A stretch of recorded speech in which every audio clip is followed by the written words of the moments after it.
गुरुवार को केंद्रीय गृह मंत्री अमित शाह छत्तीसगढ़ प्रदेश के मुख्यमंत्री सुदेव साय जिला मुख्यालय में स्थित ऑडिटोरियम में आगामी लोकसभा चुनाव के मद्देनजर देखते हुए बस्तर कलेक्टर बैठक में शामिल हुए और 1 घंटे की गुप्त बैठक में ये कह पाना मुश्किल है कि क्या योजना और रणनीति बनी, परंतु जिस हिसाब से भाजपा के विधायक और कद्दावर नेता अजय चंद्रकार ने अपने बयान में कहा कि हम आगामी लोकसभा को देखते हुए पूरी रणनीति के साथ लोकसभा की तैयारी में जुट गए हैं। भाजपा के बड़े राष्ट्रीय स्तर के पदाधिकारियों से लेकर बूथ लेवल के कार्यकर्ताओं को लोकसभा चुनाव की तैयारी के लिए मैदान पर उतरने के निर्देश दे दिए गए हैं और कांग्रेस को तंज कसते हुए कहा कि अभी फिलहाल कांग्रेस के पास कोई भी मुद्दा नहीं है जिससे जनता के पास ले जा सके और कांग्रेस के नेता अपने विधानसभा चुनाव में सीट नहीं बचा पाए, वे क्या लोकसभा चुनाव लड़ेंगे। इस अवसर पर बड़ी संख्या में भाजपा के राष्ट्रीय और राज्य स्तर के पदाधिकारी और नेतागण, जिसमें से प्रमुख रूप से प्रदेश के वन, जल संसाधन और सहकारिता मंत्री केदार कश्यप, भाजपा राष्ट्रीय उपाध्यक्ष और विधायक, जिला प्रशासन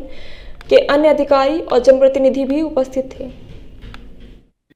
अपने आप में बैठक को बहुत गंभीर बनाती है। लोकसभा की दृष्टि से ये संभव है कि बस्तर का इलेक्शन पहले राउंड में हो जाए जैसा पिछले लोकसभा में हुआ था।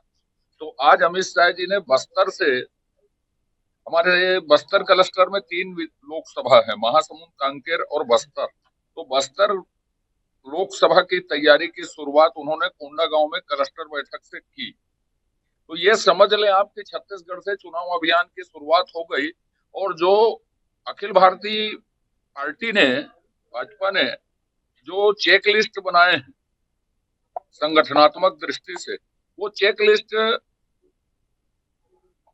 बस्तर क्लस्टर में और बस्तर लोकसभा में पूरी हो गई कि नहीं हो गई। गठन की प्रक्रिया पूरी हो गई, क्रियान्वयन की प्रक्रिया पूरी हो गई, कॉल सेंटर की प्रक्रिया पूरी हो गई, सारी चीजें, लाभार्थी सम्मेलन से लेके वॉल राइटिंग से लेके सारी चीजें जो हमने चेक लिस्ट तय किया वो क्रियान्वयन के धरातल में है कि नहीं है, उनकी पूरी एकदम गहनता से समीक्षा की। तो वो पूरी तरह से एक एक बिंदु में बातचीत करके गए हैं और अभी 5 तारीख के पहले बस्तर लोकसभा के 8 विधानसभा के सम्मेलन और यहाँ की प्रबंध समिति की बैठकें हो जाएंगी। तो भाजपा पूरे छत्तीसगढ़ के 11 सीटों के लिए आज से इलेक्शन मोड में है। इलेक्शन मोड में तो हम पहले से थे, पर आज से अभियान शुरू कर दिया अमित शाह जी ने। प्रत्याशियों, ये दिल्ली का काम है साहब, हम लोगों का काम लड़ना है और हमने लड़ाई शुरू कर दी। हमारा प्रत्याशी तो कमल फूल होता है, हम लोगों को प्रशिक्षण यही दिया जाता है शुरू से, जिस दिन भाजपा में आते हैं उस दिन से। नहीं, सब चीज कार्यकर्ताओं के साथ बहुत आत्मीयता से घुले मिले, बढ़िया व्यक्तिगत मिलने उनकी सीटों तक गए। तो यही तो बड़े नेताओं के गुण होते हैं जो उनको बड़ा बनाते हैं। तैयारी नहीं, बस्तर हमेशा फर्स्ट फेज में होता है, तो फर्स्ट फेज में हम पिछड़े मत किसी भी दृष्टि से। तो संगठनात्मक दृष्टि से हर विषय पर उन्होंने गहनता से समीक्षा की। कोई चैलेंज नहीं साहब, कांग्रेस नाम की चीज नहीं है। जो लोग अपनी सीट नहीं बचा पाए विधानसभा में, अब वो जागते जागते सपने देख रहे हैं यहाँ के जो तथाकथित कांग्रेस के उम्मीदवार हैं। कोई चैलेंजेस नहीं। नक्सलवाद कितना सिमट गया है आप मेरे से ज्यादा अच्छे से जानते हैं।